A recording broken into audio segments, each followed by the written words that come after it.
नमस्कार बच्चों।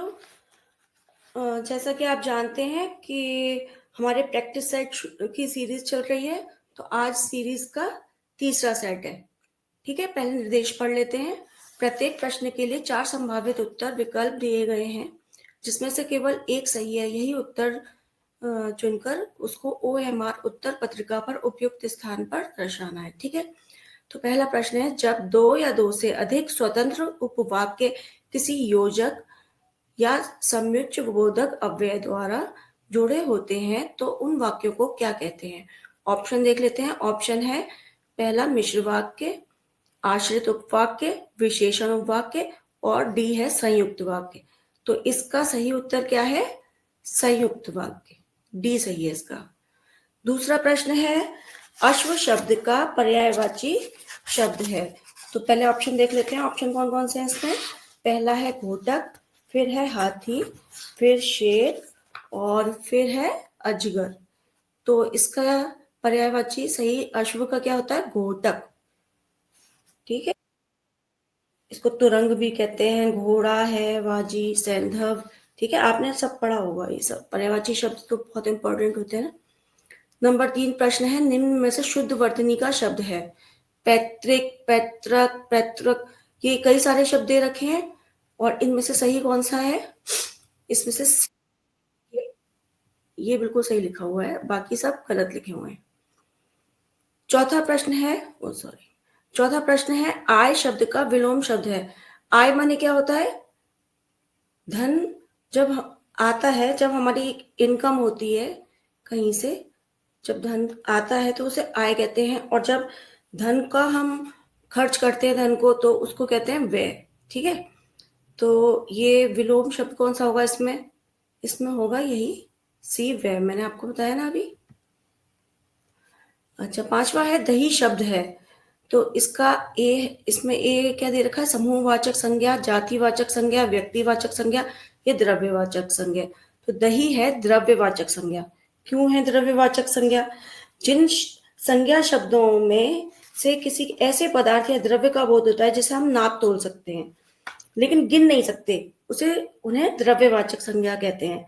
जैसे सोना, चांदी, दूध, दही, इनको नाप तोल तो सकते हैं पर गिन नहीं सकते। ठीक है, तो वो क्या कहलाते हैं? द्रव्यवाचक संज्ञा। तो इसीलिए दही क्या है? द्रव्यवाचक संज्ञा है, इसको हम गिन थोड़े ना सकते हैं। अच्छा, अगला प्रश्न देख लेते हैं। एक सेकेंड। फिर अगला प्रश्न है, पांचों उंगलियां बराबर नहीं होती, लोकोक्ति का अर्थ क्या होगा? पांचों उंगलियां अलग अलग आकार की होती हैं, पांचों उंगलियां विभिन्न कार्य करती हैं, सभी एक समान नहीं हो सकते, उपरोक्त में से कोई नहीं। इसका सही होगा सी, सभी एक समान नहीं हो सकते। ठीक है, अब अगला है, निम्नलिखित विशेषण, निम्नलिखित में विशेषण शब्द कौन सा है? ए नियमित, बुद्धिमानी, पंजाब या कमजोरी। तो विशेषण क्या होता है पहले तो ये पता होना चाहिए हमें। विशेषण वो होता है जो संज्ञा और सर्वनाम की विशेषता बताता है। ठीक है, तो नियमित, इसका ए ऑप्शन बिल्कुल सही है। जैसे नियमित कार्य, नियमित अभ्यास, ऐसे कह सकते हैं। ठीक है, और अन्य विकल्प जैसे ये बुद्धिमानी है, बुद्धिमानी और पंजाब और ये कमजोरी, ये जो दे रखे हैं ना, ये सारे संज्ञा शब्द हैं। अच्छा, अब अगला देखते हैं।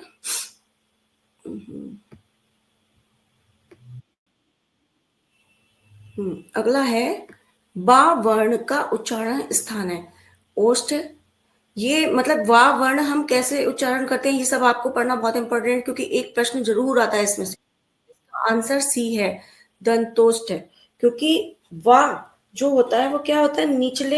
नीचे के जो होठ होता है हमारा, और दांतों से स्पर्श करते हुए हम बोलते हैं, उसका उच्चारण करते हैं।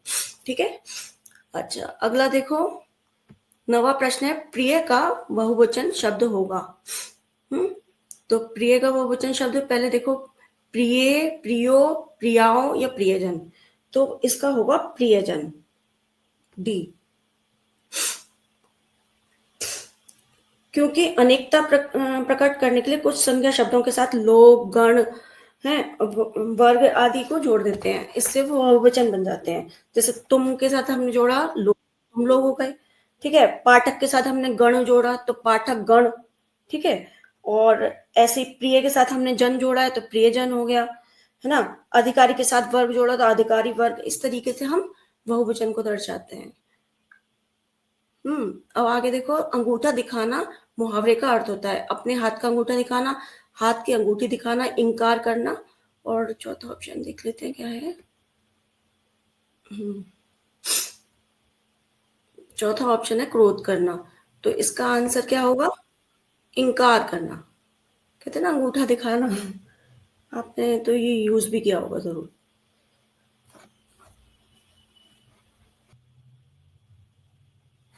हम्म अब निर्देश पढ़ लेते हैं। ये अनुच्छेद है। निम्नलिखित अनुच्छेद को पढ़कर नीचे दिए गए प्रश्नों के सर्वाधिक उपयुक्त प्रयुक्त उत्तर चुनिए। वर्तमान में विश्व में 43 करोड़ से अधिक लोगों द्वारा हिंदी बोली जाती है। इसकी सरलता विश्व के लोगों को प्रभावित करती है। भारत के विद्वानों व शिक्षाविदों ने हिंदी को वैश्विक पहचान दिलाई है।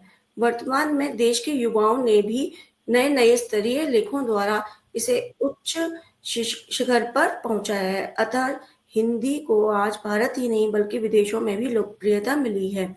मॉरिशस, फिजी, श्रीलंका आदि देशों में हिंदी बोली व समझी जाती है। आज विश्व भर में 10 जनवरी को विश्व हिंदी दिवस के रूप में मनाया जाता है और समय समय पर विश्व हिंदी सम्मेलन का आयोजन किया जाता है। विदेश मंत्रालय द्वारा ओमान स्थित भारतीय दूतावास में 10 जनवरी 2018 को विश्व हिंदी दिवस मनाया गया। ठीक है बच्चों, अब ये अनुच्छेद हमने पढ़ लिया। अब इसी पर बेस्ड जो है ये प्रश्न है। ठीक है, तो पहला प्रश्न क्या है? आज विश्व में कितने लोग हिंदी बोलते हैं? तो आपने अभी इसमें देखा था क्या लिखा हुआ था? 43 करोड़। इसमें से ये वाला डी सही है। ठीक है, अब 12वां प्रश्न क्या है? निम्नलिखित में से किस देश ने में हिंदी बोली व समझी जाती है? मॉरिशस, फिजी, श्रीलंका या ये सभी? तो ये हमने अभी पढ़ा था, ये सभी। विश्व हिंदी दिवस कब मनाया जाता है? 15 जनवरी को, 10 जनवरी को, 14 सितंबर को या 20 क्या लिखा है सितंबर को? तो आपने अभी देखा था 10 जनवरी को विश्व हिंदी दिवस मनाया जाता है। निम्न में से किस शब्द का निर्माण उपसर्ग से नहीं हुआ? पहले आपको पता होना चाहिए उपसर्ग होता क्या है। उपसर्ग वो होता है जो आगे लगता है ना किसी शब्द के।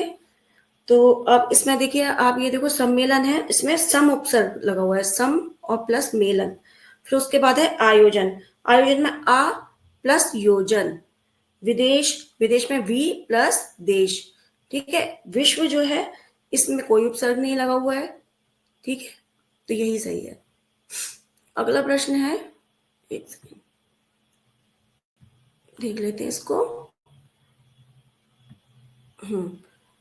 15वां क्या है? विश्व व्यापी के लिए अनुच्छेद में प्रयुक्त शब्द है वैश्विक, विश्व, विश्विक या शिखर। तो इसके लिए प्रयुक्त शब्द था वैश्विक। ठीक है बच्चों, अपने अच्छे से पढ़ाई कीजिएगा। नमस्कार।